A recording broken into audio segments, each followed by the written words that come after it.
The financial world is currently witnessing something that feels less like a market trend and more like a systemic emergency.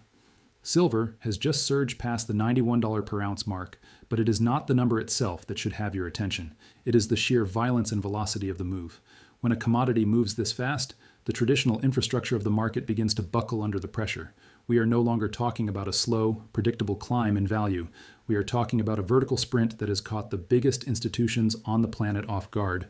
The signs of strain are everywhere, from the halls of the United States Mint to the aisles of big box retailers like Costco.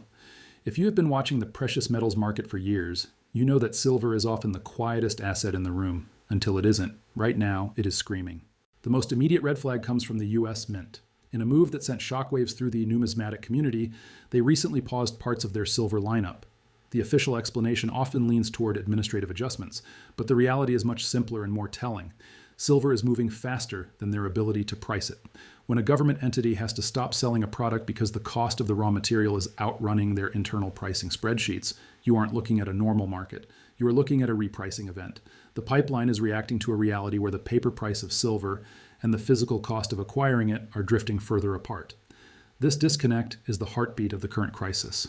While the Mint is hitting the pause button, the retail sector is taking even more drastic measures. Costco, which has surprisingly become a barometer for physical gold and silver demand, has started slapping strict purchase limits on its silver listings. This isn't because they want to restrict sales, it's because they are facing a drain.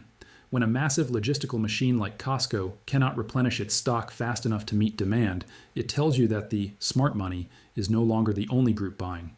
The general public is beginning to wake up, and they are finding that the shelves are not as deep as they thought.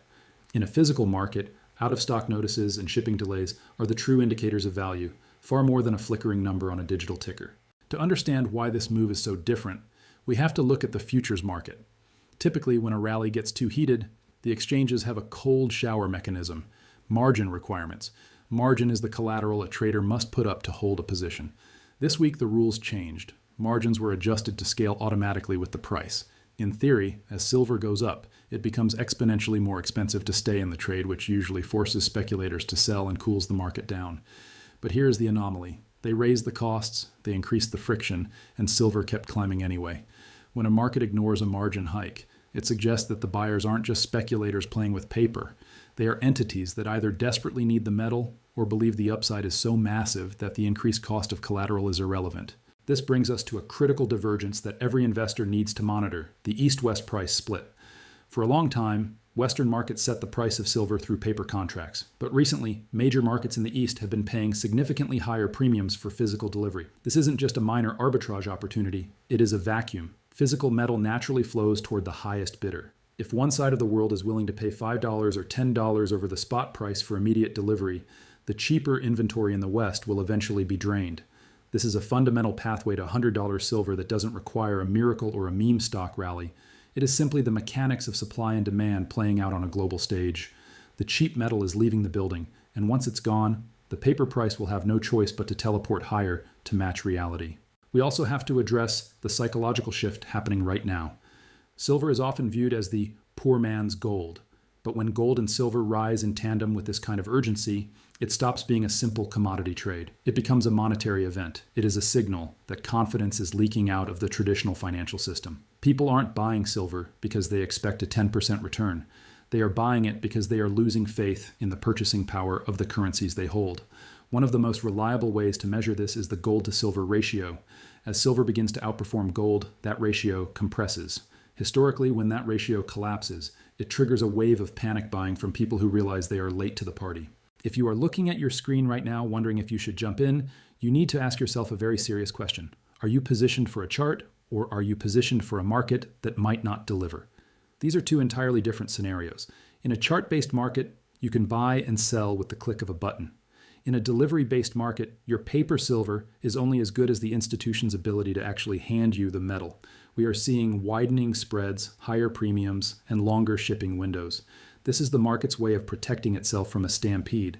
If you wait for the perfect entry point on a chart, you might find that while the price looks attractive, there is simply no physical metal available for you to buy at that price. There is a specific kind of legend that silver creates. It is a metal that can test your patience for a decade, moving sideways and boring investors into submission. But when the conditions line up, geopolitical tension, institutional instability, and supply chain constraints, it moves with a speed that erases years of resistance in a matter of days. The question we are facing now is whether we are in the early phase of this move or the late-stage mania. In a true mania, your neighbor who has never mentioned finance starts asking you how to buy silver. We aren't quite there yet. The mainstream media is still largely focused on other assets, and the general public is still distracted. This suggests that the fuel for this move hasn't even been fully ignited yet. However, do not mistake this for a one-way street. Silver is famous for its shakeouts. Just when everyone becomes convinced that the price is going to the moon, the market can experience a violent pullback designed to scare out the weak hands. These pullbacks are often triggered by sudden liquidity freezes or tactical selling in the futures market.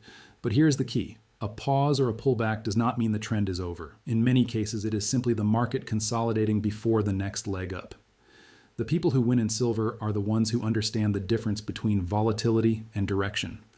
The direction right now is being driven by a physical shortage, while the volatility is being driven by paper games. If you focus on the physical signals, the premiums, the stock levels, and the delivery times, the noise of the daily price fluctuations becomes much easier to ignore. As we move toward psychological milestones like $100, the games will get more intense.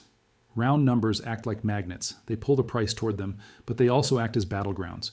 You should expect fake-outs. You should expect headlines telling you that the top is in and that smart money is fleeing. But look at the evidence. Does a major mint pause its products because the smart money is leaving? Does a retailer like Costco limit purchases because demand is dying? Of course not. The system is struggling to keep up with the reality of a vertical price move. One of the most overlooked aspects of the silver story is the byproduct constraint. Unlike other commodities, most silver is mined as a byproduct of lead, zinc, and copper mining. This means that even if the price of silver doubles, miners can't just turn on more silver production. They have to mine more of the base metals first. This creates a massive supply lag. When demand spikes, there is no quick way to flood the market with new silver. This is why the physical market becomes so tight, so fast.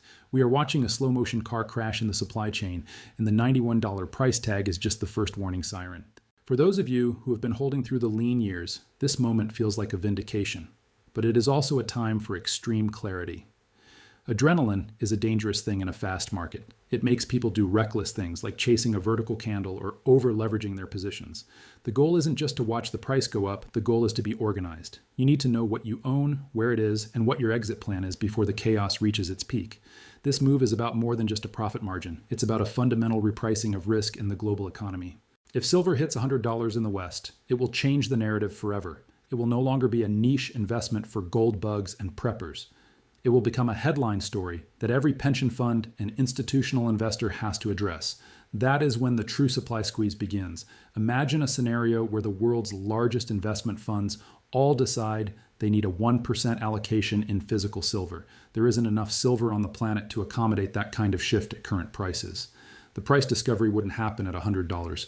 It would happen much, much higher. Right now, we are seeing the billboard effect. A $90 price tag is a billboard that is currently broadcasting to the entire financial world that something is wrong. It is changing how dealers manage their risk and how sellers think about their inventory. If you were a dealer and you saw silver move $5 in a day, would you be in a hurry to sell your remaining stock? Or would you widen your spreads and wait to see where the dust settles? This behavior further restricts supply, creating a feedback loop that drives prices even higher. The current situation is a stress test for the entire financial architecture. We are watching paper contracts, which represent thousands of times more silver than actually exists in vaults, struggle to maintain their grip on the physical price. The margin changes, the mint pauses, and the retail limits are all symptoms of a system that is reaching its breaking point. This isn't just about a metal, it's about the reality of what happens when a finite resource meets infinite currency printing. As this rally continues, keep your eyes on the East-West premium. If the East continues to lead the way, the West will be forced to follow or face a total depletion of its physical reserves.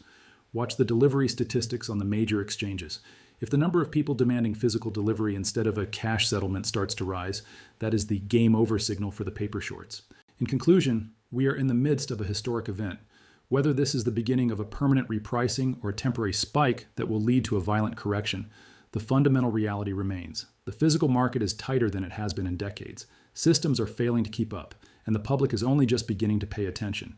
Stay focused on the signals that matter. Don't let the volatility scare you out of a position that you built with logic and patience. Know your plan, stay connected to the data, And remember that in a market this fast, the only thing more dangerous than being wrong is being right but getting shaken out before the finish line. The story of $100 silver isn't just about a number. It's about what happens to the world when the true value of money is rediscovered. We are watching that discovery happen in real time, $1 at a time. The sprinting has begun, the inventory is vanishing, and the difference between having the metal in your hand and having a promise on a piece of paper has never been louder. As we move forward into this uncharted territory, the people who remain calm and focused on the physical reality of the market will be the ones who navigate this storm successfully. The billboard is up, the message is clear, and the world is finally starting to read it.